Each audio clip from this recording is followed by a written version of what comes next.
Hemmesini belirtmedim. Tamam mı? Nurbek, Nurgen gülmeyin böyle. Nurgen gülmeyin böyle. Nurbek, bir tavuk mu yani? Ufti. Nurbek ufti. Ufti. Ufti mi? Ufti. Süt yanında. Rabbi resim geçeceğim. Ne resim geçeceğim? Rotma. Para kesin. Öndeki Portekiz'den ben Nurbek. Resim geçeceğim. Hele bir bile Portekiz'den. Ben. Üç yaşka Alemanlı mı?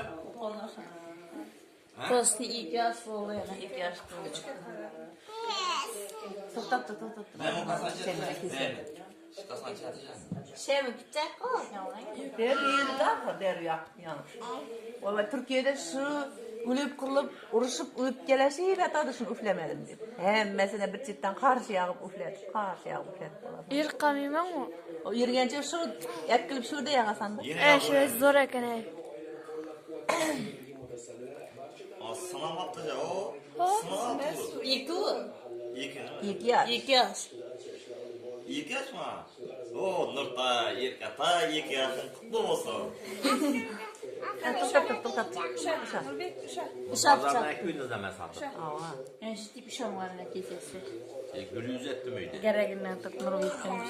Danyar yapalım. Geldin şu.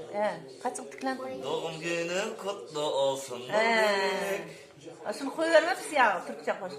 Yeni yaşın mutlu olsun Nurbek. Telefondan koyuver gerek de onu. Açtırım.